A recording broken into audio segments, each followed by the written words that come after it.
안녕하십니까, 후짜입니다. 이번 이야기는 RRP 하락, 패드 밸런스 시트도 하락입니다. 이번 이야기의 경우 RRP가 2천억 달러 밑으로 떨어지면서 앞으로 언급해야 될 일이 좀 있을 것 같다 싶어서 급하게 만들게 되었습니다. 이야기의 성격상 차트만 나오는 무미건조한 이야기가 될 수도 있는데 양해해 주시기 바랍니다. 추가로 RRP가 제로가 되는 경우에 대한 이야기는 나중에 다른 영상에서 하도록 하고, 이번 이야기에서는 차트 위주로 말씀드리겠습니다. 구독 항상 감사합니다. 그럼 내용 보시죠. 오버나이트 리포 줄여서 RRP가 2024년 11월 1일 기준으로 1554억 7,500만 달러까지 줄면서 2021년 4월 이후 최저를 기록했습니다. 참고로 RRP의 피크는 2022년 9월 30일 2조 5,537억 1,600만 달러였는데요. 매 분기 마지막 날마다 있는 윈도 드레싱 덕분에 급등했었습니다. 하여간 RRP는 전에 그랬던 것처럼 제로 또는 0에 가까워지고 있으며 제로가 되는 것이 정상입니다. 일단은 말이죠. 일반적으로 RRP에 남아있는 돈들은 머니마켓 펀드 MMF가 패드에 돈을 맡겨서 또는 예치해서 패드가 정책금리 중 일부로 RRP에 지불하는 이자를 받아먹는 현금의 양을 나타내는데요. RRP 레이트는 9월 FOMC의 금리 인하에 따라 2024년 9월 18일 5.30%에서 4.80%로 인하되었습니다. 그리고 우한폐렴 리세션에 대응하기 위해 벌인 지난 QE 양적 완화는 패드가 만들어낸 과도한 유동성이기 때문에 결자 해지 차원에서 패드가 처리해야 합니다. 따라서 패드는 2024년 11월 현재까지 계속되고 있는 QT 양적 긴축을 통해 마켓 시장에서 2조 달러에 가까운 유동성을 빼냈으며, 기본적으로 시장에서 빠진 유동성은 패드의 리저브 밸런스, 다른 말로 밸런스 시트라고 하죠. 패드의 리저브 밸런스가 아닌 RRP에서 나왔습니다. 물론 MMF, 머니마켓 펀드에게는 미 재무부 채권, 흔히 트레저리 빌즈라고 합니다. 미 재무부 채권 매수와 리포 마켓에서 대출하는 것을 포함해 다른 많은 옵션들이 있기 때문에 조금이라도 더 볼 수 있고, 유동성과 규제 요구 사항을 충족할 수 있는 곳들로 자신의 돈을 옮깁니다. 다르게 말씀드리면 MMF, 머니마켓 펀드들은 RRP 레이트, 금리로 패드가 주는 4.80%를 볼 수 있으며, 오버나이트 리포, 우리말로 1일물 환매 조건부 협의라고 하죠. 오버나이트 리포 시장에 참여해 몇 BP, 베이시스 포인트를 더 볼 수도 있습니다.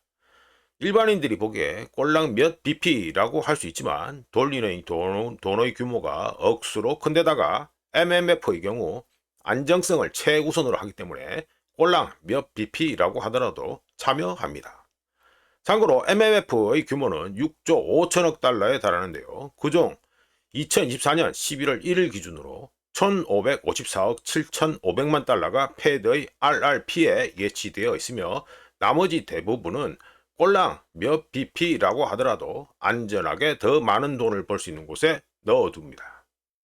한편 QT, 이 양적 긴축이죠. QT의 목적은 RRP를 거의 제로로 만들고 패드의 밸런스 시트를 과잉 수준에서 충분한 수준으로 낮추면서 금융 시스템에서 유동성을 고갈시키는 데 목적이 있습니다. 하지만 패드의 리저브 밸런스는 2022년 중반에 패드가 QT 양적 긴축을 공식적으로 시작하기 전에 앞서 미리 감소했었는데요. 차트에 표시했듯이 2021년 말 피크에서 2022년 중반까지 시중의 자금들은 은행에서 MMF 머니마켓 펀드로 이동하고, MMF에서는 초과 현금을 패드에 예치함에 따라 QT가 시작하기 전부터 패드의 리저브 밸런스는 급락하고 RRP는 급증했었습니다. 어쩌든지 2024년 10월 30일 기준 패드의 리저브 밸런스가 3조 2369억 5,800만 달러나 남아있다는 건 QT 양적 긴축이 시작된 2022년 7월 수준과 비슷하다는 걸 뜻하며, 이는 패드의 QT 양적 긴축이 생각만큼 잘 안되고 있고 앞으로 오랫동안 양적 긴축을 해야 된다는 걸 뜻합니다. 물론 우짜 개인적으로 QT가 제대로 될는지는 의문인데요. 왜냐하면 월스트리트에서 QT를 싫어하기 때문입니다. 관련해서 올해 초 2024년 초 블룸버그를 포함해 금융 쪽 언론들에서 RRP가 7천억 달러 밑으로 떨어지면 패드가 QT를 종료할 수 있다라는 얘기가 크게 회자되었었는데요. 가장 큰 근거는 RRP가 7천억 달러 밑으로 떨어지면 금융 시스템에서 유동성이 너무 많이 빠져나가기 때문에 어떤 뭔가 something이 터질 거라는 걱정이었습니다.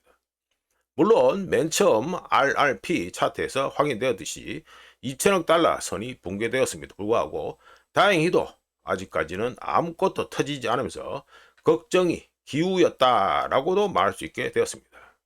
하지만 오버나이트 펀딩 마켓, 우리말로 이길물 자금 시장이라고 하죠.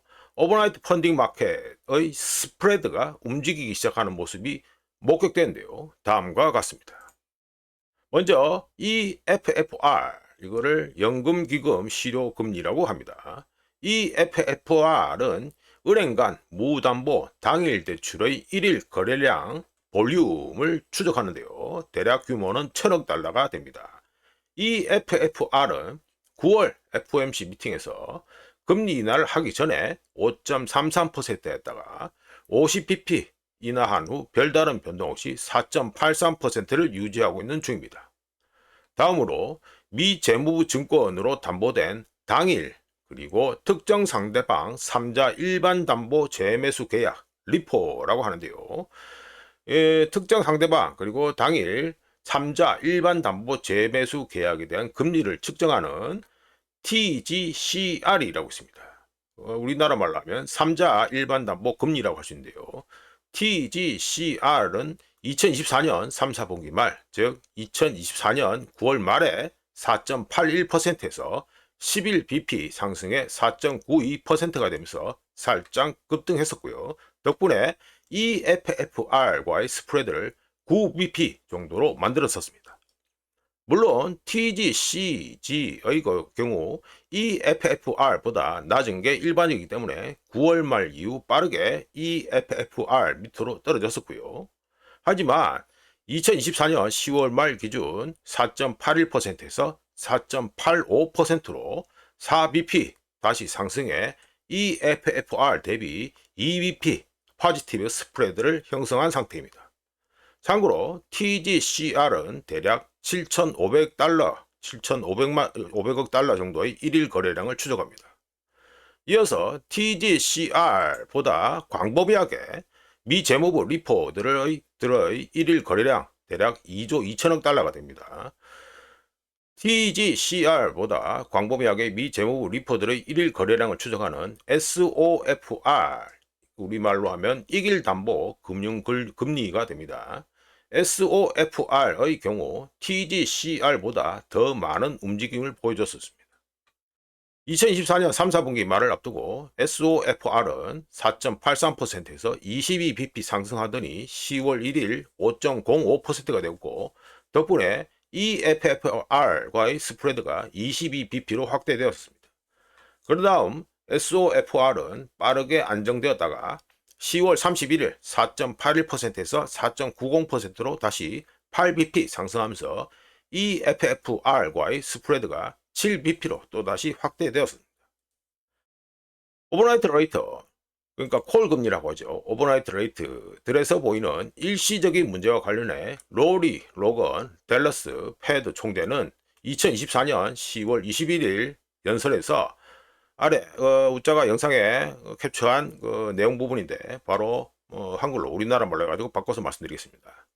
그런 일시적인 금리 압박은 시장 참여자가 가장 필요로 하는 곳으로 유동성을 재분배하는 데 도움이 되는 가격 신호, 프라이스 시그널이 될 수 있으며, 정책 관점에서 봤을 때 그녀 자신은 효율적인 밸런스 시트 규모를 확보하기 위해 그런 유형의 정상적이고 적당한 일시적인 압박을 용인하는 것이 중요하다라고 발언했습니다.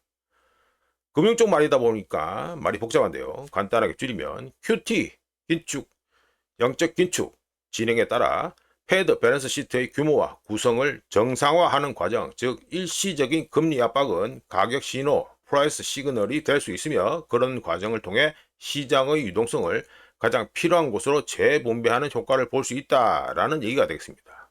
참고로 로리 로건은 뉴욕 패드에서 재무부 증권 포트폴리오와 공개시장 조작, 공개시장 운영을 관리했으며 패드의 밸런스 시트와 QT 양적 긴축 그리고 유동성 문제에 대한 기술적 문제에 대해서 가장 큰 몫을 내고 있는 여자입니다.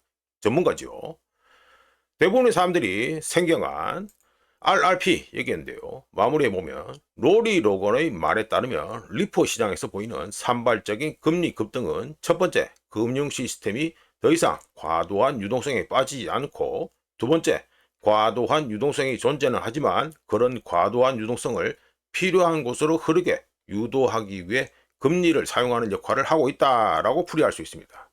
하지만 우짜 기준에서 뱅킹 시스템, 은행 시스템은 2023년에 브로큰 부서졌습니다. 그리고 2023년에 보여준 부서진 상태는 2008년 수준을 훨씬 뛰어넘었습니다. 다만 일반인들의 눈에 보이지 않게 숨겼을 뿐이죠. 패드는 은행에 유동성을 지원하기에 각종 대출과 시설들을 통해 오만 짓을 다 하고 있는 중입니다. 덕분에 우짜가 보기에 실물 경제는 절단인데 주식판이 계속해서 우상향하는 데는 다 이유가 있다고 봅니다. 이상 급하게 만든 RRP 하락, 패드 밸런스 시트도 하락 이야기였습니다. 구독 항상 감사합니다. 다음에 또 찾아뵙겠습니다.